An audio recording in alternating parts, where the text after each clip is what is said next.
Hello दोस्तों, कैसे हैं आप सभी। आशा करता हूँ आप सभी स्वस्थ होंगे, मस्त होंगे और पढ़ाई लिखाई भी अच्छे ढंग से चल रही होगी। तो हम लोग आज फिर एक नए वीडियो के साथ बिना कुछ देर किए हुए हम लोग क्वेश्चन पे आते हैं। पहला क्वेश्चन है, गौतम बुद्ध का जन्म जो हुआ था, ठीक है ना, कहाँ हुआ था? तो लुम्बिनी में हुआ था। गौतम बुद्ध का जन्म कहाँ हुआ था? तो लुम्बिनी में हुआ था।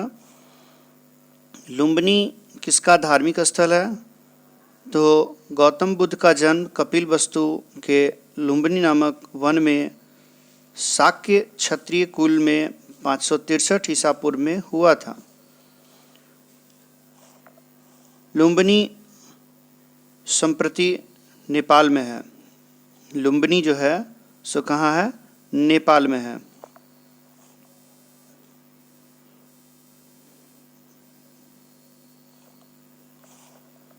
तो गौतम बुद्ध जो थे, ठीक है, वो शाक्य क्षत्रिय कुल के थे और इनका जन्म 563 ईसा पूर्व में हुआ और कपिलवस्तु के निकट लुम्बिनी नामक वन में हुआ।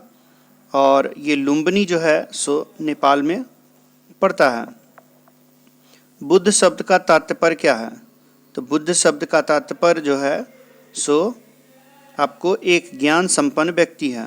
बुद्ध शब्द का तात्पर्य जो है एक ज्ञान संपन्न व्यक्ति है। बुद्ध का अर्थ होता है जारित या ज्ञान संपन्न। गौतम बुद्ध को ज्ञान प्राप्त होने के बाद बुद्ध कहा गया। यह ज्ञान बोध गया बिहार में प्राप्त हुआ था। बुद्ध शब्द का अर्थ होता है जारित या ज्ञान संपन्न। गौतम बुद्ध को ज्ञान प्राप्ति होने के बाद बुद्ध कहा गया। यह ज्ञान बोध गया बिहार में प्राप्त हुआ था। अगला सवाल है, गौतम बुद्ध की मृत्यु कहाँ हुई? गौतम बुद्ध की मृत्यु कहाँ हुई? तो गौतम बुद्ध की मृत्यु कुशीनगर, देवरिया, उत्तर प्रदेश में हुई थी। गौतम बुद्ध की मृत्यु कहाँ हुई? तो कुशीनगर में हुई। किसके गणतंत्र में बुद्ध ने महापरिनिर्वाण प्राप्त किया? महापरिनिर्वाण मतलब भी होता है मृत्यु प्राप्त करना, ठीक है। तो किसके गणतंत्र में बुद्ध ने महापरिनिर्वाण प्राप्त किया? तो गौतम बुद्ध की मृत्यु जो हुई 483 ईसा पूर्व में मल्ल गणराज्य कुशीनगर, उत्तर प्रदेश में हुई थी। बौद्ध धर्म में इसे महापरिनिर्वाण कहा गया है। गौतम बुद्ध की मृत्यु को जो है सो बौद्ध धर्म में क्या कहा गया? महापरिनिर्वाण कहा गया। और इनकी मृत्यु कब हुई? तो 483 ईसा पूर्व में इनकी मृत्यु हुई। तो मल्ल गणराज्य में हुई थी और कुशीनगर जो कि उत्तर प्रदेश का एक भाग है। अगला सवाल है, गौतम बुद्ध के संबंध में सभी सही हैं सिवाय एक के, मतलब इनमें से कौन कौन सा कथन सही है और कौन गलत है? तो उनका जन्म लुम्बिनी में हुआ था, ये सही है। उनकी मृत्यु कुशीनगर में हुई थी, ये भी सही है। उन्हें ज्ञान की प्राप्ति बोधगया में हुई थी, ये भी सही है। उन्हें ज्ञान की प्राप्ति राजगृह में हुई, ये गलत है, ठीक है। उन्हें ज्ञान की प्राप्ति कहाँ हुई? बोधगया में हुई थी। गौतम बुद्ध का जन्म लुम्बिनी में हुआ था। गृह त्यागने के बाद बोधगया में उन्हें ज्ञान की प्राप्ति हुई थी तथा उनकी मृत्यु कुशीनगर में हुई थी। ये सभी कथन सही हैं सिवाय डी के। अगला सवाल है, गौतम बुद्ध को कौन सा जगह ब्रह्म ज्ञान प्राप्त हुआ? गौतम बुद्ध को किस जगह पर ब्रह्म का ज्ञान प्राप्त हुआ? तो गौतम बुद्ध को बोधगया में ज्ञान की प्राप्ति हुई थी। गौतम बुद्ध को ब्रह्म ज्ञान की प्राप्ति कहाँ हुई थी? तो बोधगया में हुई थी। 29 वर्ष की अवस्था में बुद्ध ने गृह त्याग कर दिया था। बौद्ध धर्म ग्रंथ में इसे महाभिनिष्क्रमण कहा गया है। इसके पश्चात उन्होंने बोधगया बिहार में निरंजना नदी जिसका आधुनिक नाम फाल्गु नदी है, के तट पर बोधि वृक्ष अर्थात पीपल के नीचे समाधि लगाई। 8वें दिन बैसाख माघ की पूर्णिमा के दिन ज्ञान प्राप्ति अर्थात संबोधि के बाद वे गौतम बुद्ध, तथागत तथा शाक्य मुनि के नाम से प्रसिद्ध हुए। गौतम बुद्ध ने गृह त्याग कब किया था? तो 29 वर्ष की अवस्था में उन्होंने गृह त्याग कर दिया था और इसे गृह त्याग को क्या कहा गया? महाभि निष्क्रमण कहा गया। उन्होंने बोध गया में निरंजना नदी के तट पर, जिसे फाल्गु नदी भी कहा जाता है, बोधि वृक्ष अर्थात पीपल के नीचे अपनी समाधि लगाई। 8वें दिन बैसाख माघ की पूर्णिमा के दिन उन्हें ज्ञान की प्राप्ति हुई अर्थात संबोधि की प्राप्ति हुई। जब उन्हें ज्ञान की प्राप्ति हो गई तब वे गौतम बुद्ध कहलाए, तथागत कहलाए और शाक्य मुनि के नाम से प्रसिद्ध हुए। अगला सवाल है, गौतम बुद्ध ने अपना प्रथम उपदेश कहाँ दिया था? गौतम बुद्ध ने अपना प्रथम उपदेश कहाँ दिया था? तो सारनाथ में। गौतम बुद्ध ने अपना प्रथम उपदेश कहाँ दिया था? सारनाथ में। सारनाथ में बुद्ध ने प्रथम प्रवचन जो दिया वो क्या कहलाया? सारनाथ में बुद्ध ने जो प्रथम प्रवचन दिया वो क्या कहलाता है? तो ज्ञान प्राप्ति के पश्चात बुद्ध ने ऋषिपत्तन अर्थात सारनाथ में उर्वेला में उनका साथ छोड़ देने वाले 5 ब्राह्मण तपस्वियों कौंडिन्य, वाप्य, भद्रिक, महानाम, अश्वजीत को ज्ञान का प्रथम उपदेश दिया, जिसे धर्मचक्र प्रवर्तन कहा जाता है। बौद्ध संघ में प्रवेश सर्वप्रथम यहीं से प्रारंभ हुआ, किंतु B.N. लूनिया के अनुसार बुद्ध ने अपना प्रथम उपदेश उरुवेला बोध गया में तपस्सु एवं मल्लिक नामक बंजारों को दिया था। तो गौतम बुद्ध ने अपना प्रथम प्रवचन कहाँ दिया था? तो सारनाथ में दिया था। और ये जो है सो सारनाथ, जिसे ऋषि पत्तनम और सारनाथ को ऋषि पत्तनम भी यहाँ पे बताया गया है, और उरुवेला, ठीक है। और उन्होंने 5 ब्राह्मण तपस्वियों को इसका उपदेश दिया था, जो थे कौंडिन्य, वाप्य, भद्रिक, महानाम, अश्वजीत। अगला है जातक, पवित्र ग्रंथ है। जातक जो है पवित्र ग्रंथ है, किस धर्म से संबंधित है? तो बौद्ध धर्म का एक पवित्र ग्रंथ कौन है? जातक। जातक ग्रंथ बौद्ध ग्रंथ खुद्दक निकाय का भाग है। ये जो जातक ग्रंथ है ये एक बौद्ध ग्रंथ है, और जातक ग्रंथ जो है सो खुद्दक निकाय का एक भाग है। ऐसा माना जाता है कि गौतम के रूप में जन्म लेने के पूर्व बुद्ध ने 550 से भी अधिक जन्म लिए थे। जातक ग्रंथों में बुद्ध के इन्हीं पूर्व जन्मों की कथाएं वर्णित है। अर्थात जातक ग्रंथ में किसकी चर्चा की गई है? जातक ग्रंथ में किसकी चर्चा है? तो बुद्ध के पूर्व जन्म की कथाएं जातक ग्रंथ में वर्णित है, और जातक पवित्र ग्रंथ है बौद्ध धर्म का। अगला सवाल है, बौद्ध धर्म के प्रचार प्रसार के लिए कौन सी भाषा प्रयोग की गई थी? बौद्ध धर्म के प्रचार प्रसार के लिए कौन सी भाषा प्रयोग की गई थी? तो पाली, ठीक है। पाली जो भाषा थी वो बौद्ध धर्म से संबंधित है। पाली जो भाषा है वह किस धर्म से संबंधित है? तो बौद्ध धर्म से संबंधित है।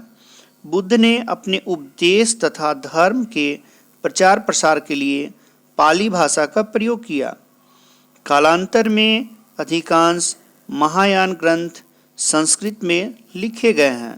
धर्म प्रचार हेतु प्राकृत भाषा का प्रयोग जैनियों ने किया था। तो बुद्ध का जो उपदेश और धर्म का प्रचार प्रसार था किस भाषा में था? तो पाली भाषा में। और जैन धर्म का भाषा जो था प्राकृत था। तो बुद्ध धर्म की भाषा पाली और जैन धर्म की भाषा प्राकृत। अगला सवाल है, बुद्ध के उपदेशों का संग्रह जो है सो सुत्त पिटक में बुद्ध के उपदेशों का संग्रह है। सुत्त पिटक में बुद्ध के उपदेशों का संग्रह है। सुत्त पिटक में बौद्ध धर्म के उपदेश संग्रहित हैं। सुत्त पिटक में बौद्ध धर्म के उपदेश संग्रहित हैं। इनमें दीर्घ निकाय, मध्यम निकाय, संयुक्त निकाय, अंगुत्तर निकाय और खुद्दक निकाय हैं। विनय पिटक में भिक्षु और भिक्षुनियों के संघ एवं दैनिक जीवन संबंधी आचार विचार नियम संग्रहित हैं, जबकि अभिधम्म पिटक में बौद्ध दार्शनिक सिद्धांत का वर्णन है। जबकि अभिधम्म पिटक में बौद्ध दार्शनिक सिद्धांत का वर्णन है। तो सुत्त पिटक में क्या है? तो बौद्ध धर्म के उपदेश इसमें संकलित हैं और दीर्घ निकाय, मध्यम निकाय, संयुक्त निकाय, अंगुत्तर निकाय, खुद्दक निकाय ये सभी बौद्ध धर्म से संबंधित हैं। विनय पिटक ये भी बौद्ध धर्म से संबंधित हैं। विनय पिटक में भिक्षु और भिक्षुनियों के दैनिक जीवन, संघ, जीवन संबंधी आचार विचार, नियम ये सभी वर्णित हैं, जबकि अभिधम्म पिटक में दार्शनिक सिद्धांत का वर्णन है।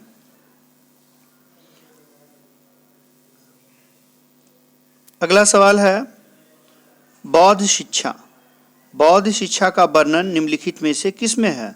तो बौद्ध शिक्षा का वर्णन त्रिपिटक में मिलता है। बौद्ध शिक्षा का वर्णन किसमें मिलता है? तो बौद्ध शिक्षा का वर्णन त्रिपिटक में मिलता है। बौद्ध शिक्षा का वर्णन त्रिपिटक में मिलता है। त्रिपिटक बौद्ध शिक्षा का मूल ग्रंथ है। यह पाली भाषा में रचित है।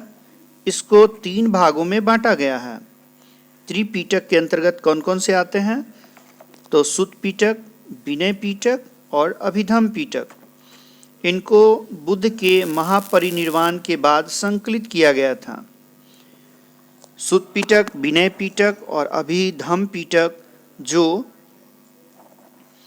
बौद्ध के ही भाग हैं त्रिपिटक के, उनको बुद्ध के महापरिनिर्वाण के बाद संकलित किया गया था। अगला सवाल है,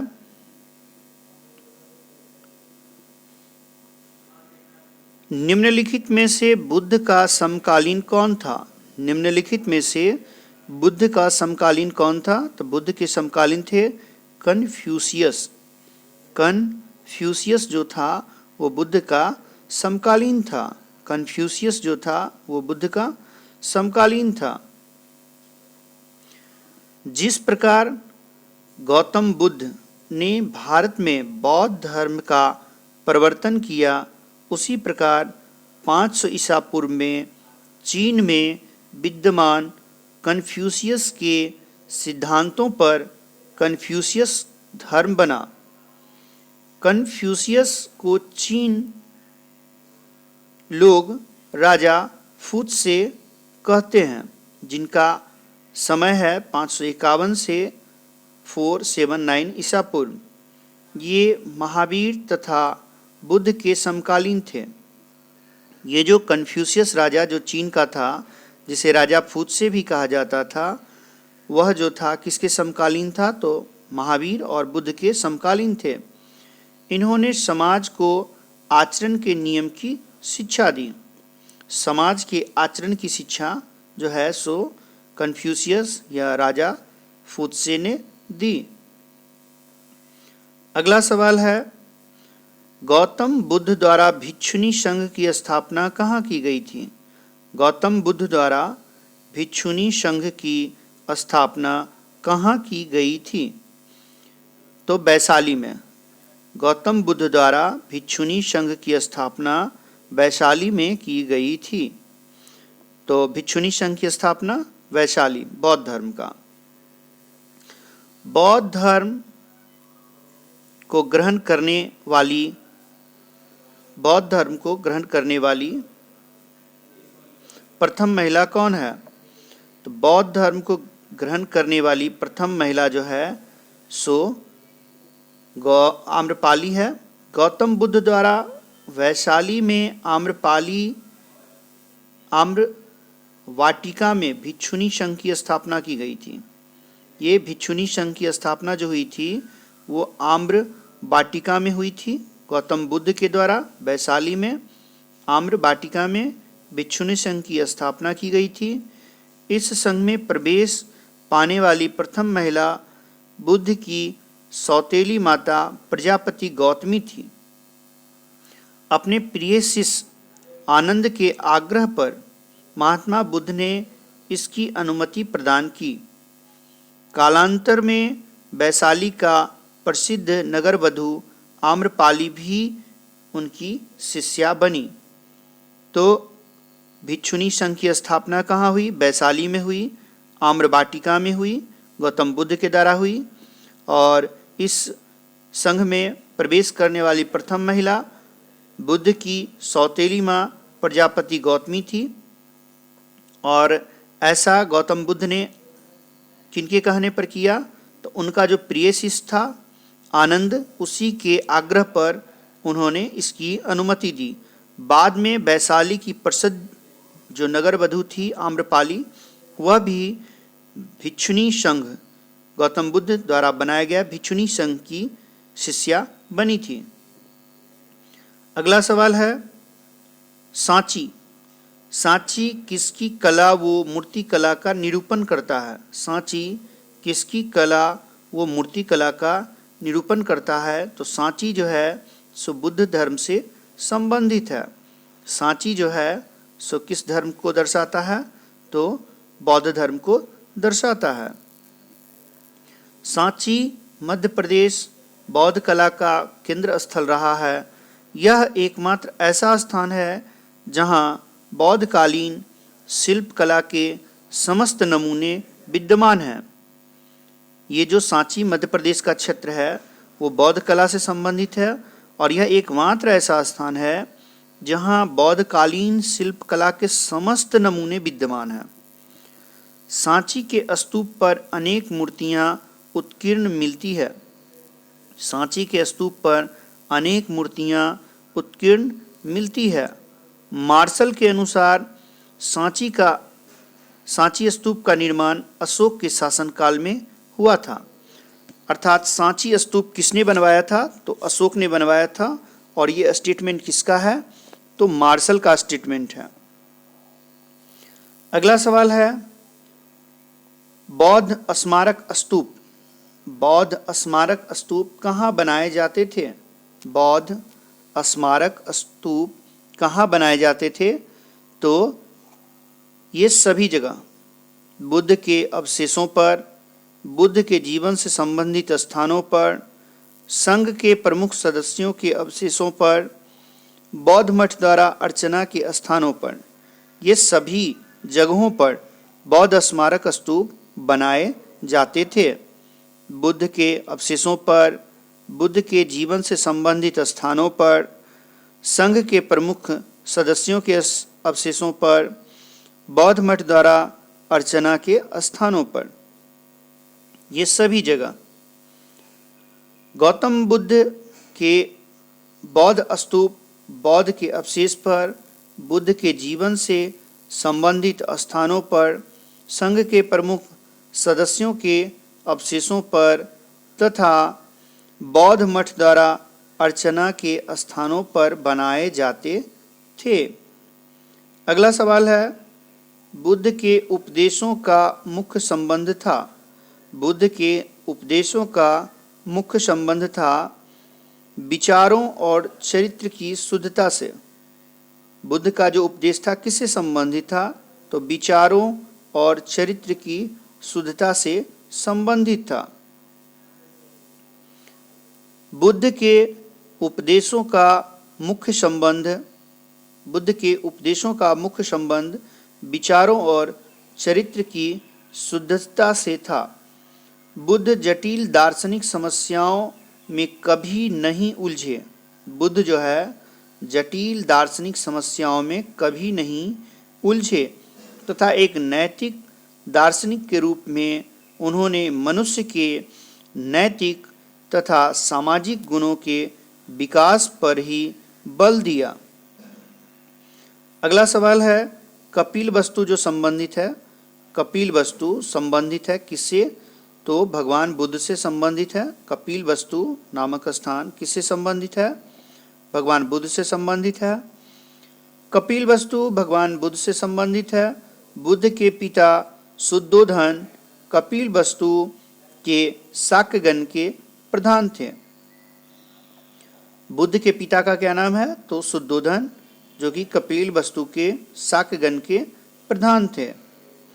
अगला सवाल है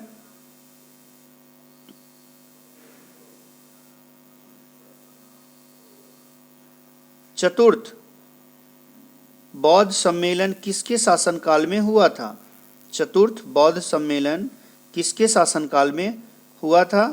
तो चतुर्थ बौद्ध सम्मेलन जो है सो कनिष्क के शासनकाल में हुआ था। चतुर्थ बौद्ध सम्मेलन किसके शासनकाल में हुआ था? तो कनिष्क के शासनकाल में हुआ था।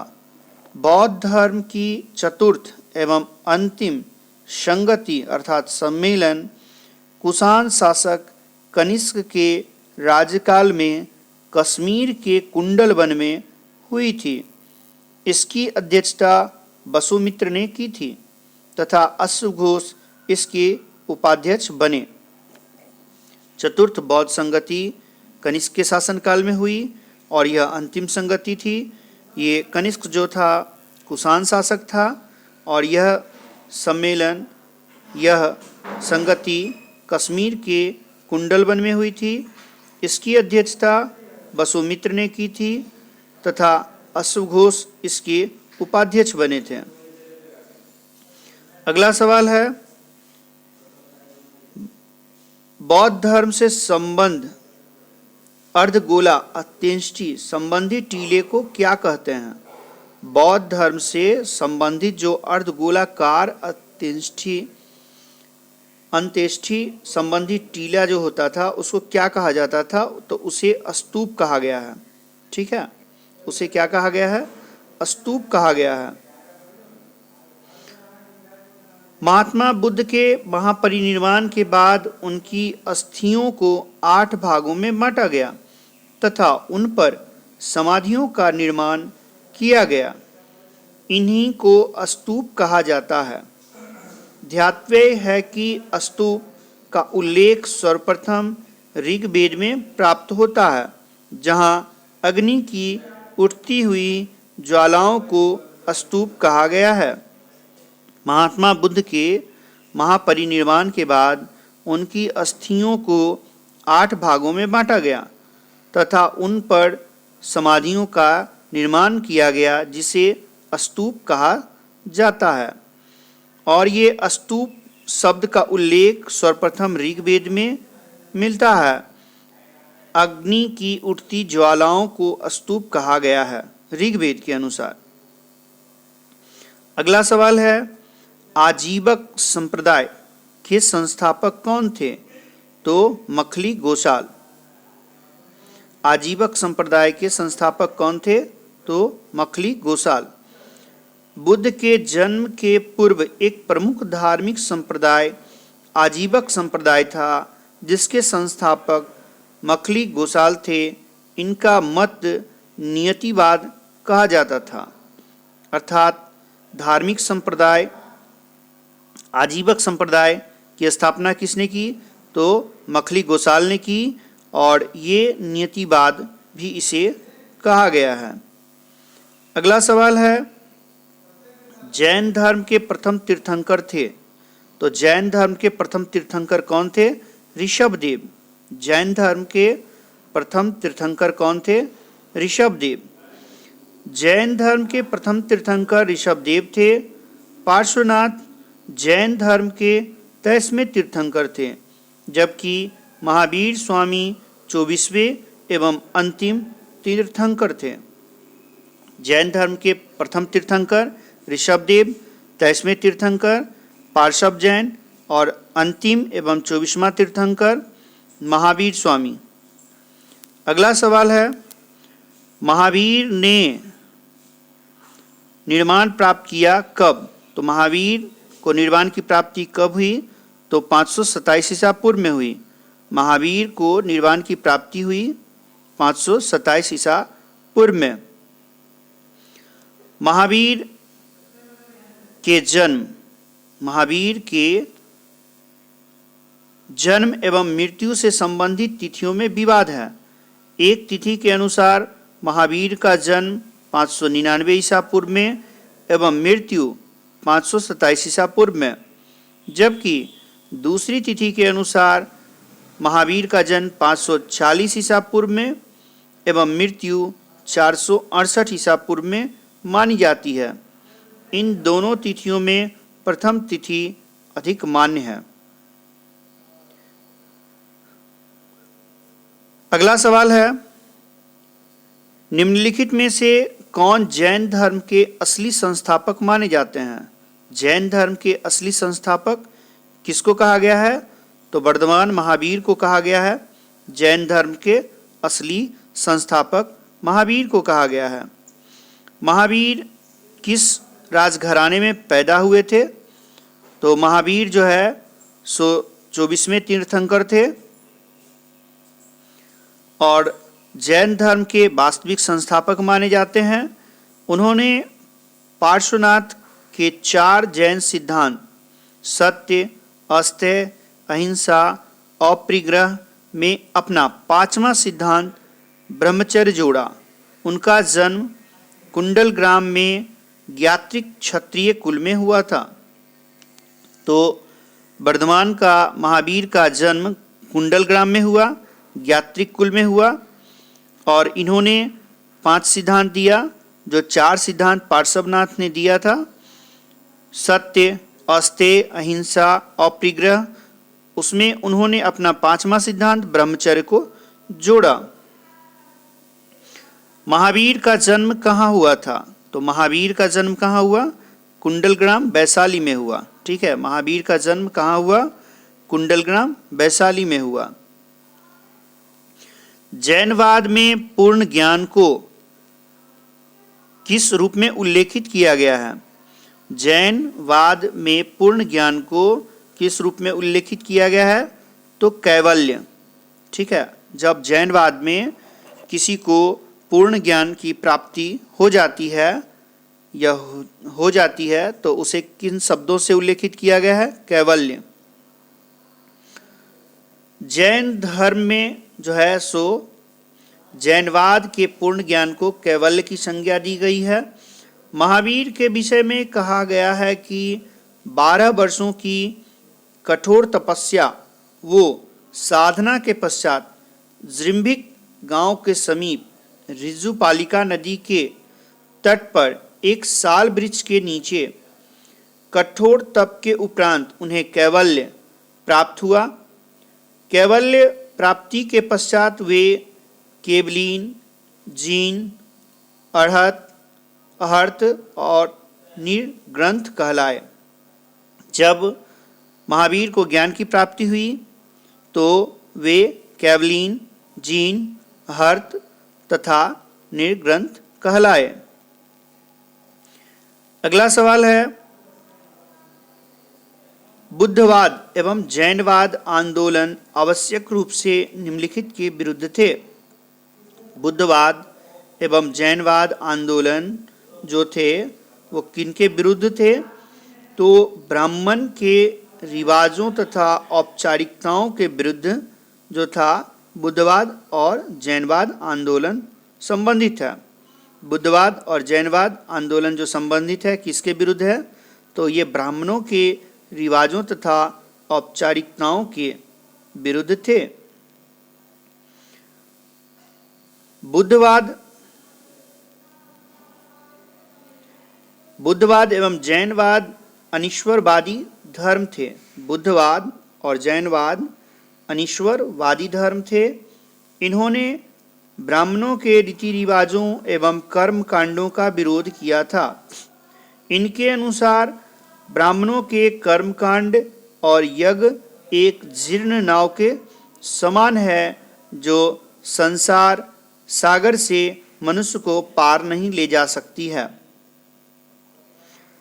अगला सवाल है महावीर एवं बुद्ध। अगला सवाल कहता है महावीर एवं बुद्ध दोनों ने किसके शासन काल में उपदेश दिए थे? ऐसा कौन सा शासक था जिसके समय में महावीर और बुद्ध दोनों ने अपने उपदेश दिए? तो बिंबिसार। बिंबिसार के शासन काल में महावीर और बुद्ध दोनों ने अपने उपदेश दिए। महावीर एवं बुद्ध ने मगध नरेश बिंबिसार के शासन काल में उपदेश दिया। महावीर स्वामी और बिंबिसार निकट संबंधी भी थे, क्योंकि महावीर की माता त्रिशला या विदेहदत्ता लिच्छवी शासक चेटक की बहन थी तथा बिंबिसार का विवाह चेटक की पुत्री से हुआ था। बिंबिसार ने बुद्ध के निवास के लिए वेलुवन नामक विहार बनवाया था। तो महावीर और बुद्ध दोनों ने अपने उपदेश बिंबिसार के समय में दिए और महावीर की माता का नाम त्रिशला या विदेहदत्ता था जो लिच्छवी शासक चेटक की बहन थी और बिंबिसार का विवाह चेटक की पुत्री से हुआ था। बिंबिसार ने बुद्ध के निवास के लिए वेलुवन नामक विहार बनवाया था। अगला सवाल है निम्नलिखित में से बौद्ध धर्म एवं जैन धर्म पर्याय हैं तो अहिंसा से, मतलब दोनों धर्मों में चाहे बौद्ध हो या जैन धर्म हो उनमें अहिंसा कॉमन शब्द आता है। तो आज का वीडियो यहीं समाप्त होता है। फिर हम लोग मिलते हैं अगले वीडियो के साथ। तब तक के लिए अगर आप लोगों को मेरा वीडियो अच्छा लगे तो please like and subscribe Mokama classes and और अपने मित्रों से भी इसे ज़रूर से ज़रूर शेयर करें। ठीक है, फिर हम लोग मिलते हैं मोकामा क्लासेस में एक नए वीडियो के साथ। तब तक के लिए जय हिंद।